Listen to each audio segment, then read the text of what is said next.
লাজুর জন্য মন খারাপ করায় লাজুকে দেখতে চুপি চুপি তার কলেজে চলে এলো অনুভব। হ্যাঁ বন্ধুরা, এমনটাই দেখতে পাবো আমার আগামী পর্বে।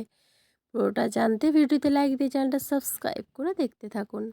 কোনে দেখা আলো সিরিয়ালের আগামী পর্বে আমরা দেখতে পাবো অনুভবের অফিসে বসে খুব লাজুর কথা মনে পড়তে থাকে। তাই সে ঠিক করে যে লাজুর সাথে দেখা করতে তার কলেজেই যাবে। তাই সে তার অফিস থেকে বেরিয়ে যায়, আর তার একজন কলিগ দেখতে পেয়ে জিজ্ঞেস করে, অনুভবদা তুমি এত তাড়াতাড়ি বেরিয়ে যাচ্ছ? অনুভব তখন বলতে থাকে, আসলে আমার একটা ইম্পর্টেন্ট কাজ চলে এসেছে, বুঝেছো, সেই জন্যই বেরিয়ে যেতে হচ্ছে।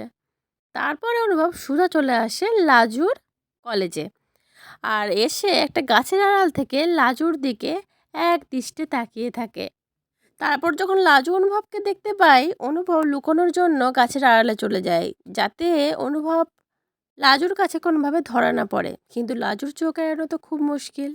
লাজুর বন্ধুরা তখন লাজুকে বলে, কি হলো, কি দেখছিস তুই ওইদিকে, তুই কি কাউকে খুঁজছিস? তখন লাজু বলছে যে আমার মনে হচ্ছে কেউ একটা আছে গাছের আড়ালে, কাউকে যেন আমি একটা দেখলাম। তখন তার বন্ধুরাও ওইদিকে তাকিয়ে থাকে। তো বন্ধুরা, কি মনে হচ্ছে, অনুভবকে কি লাজু সত্যি সত্যি দেখতে পেয়ে যাবে?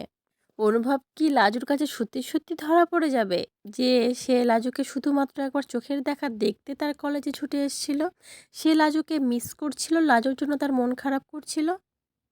তোমাদের কি মনে হচ্ছে বন্ধুরা? অবশ্যই কমেন্ট করে জানিও। পর্বটা কেমন লাগলো সেটাও জানিও। পরবর্তী আপডেট নিয়ে তাড়াতাড়ি আসছি, সঙ্গে থেকো, সাথে থেকো, চ্যানেলটা সাবস্ক্রাইব করে দিও। ধন্যবাদ।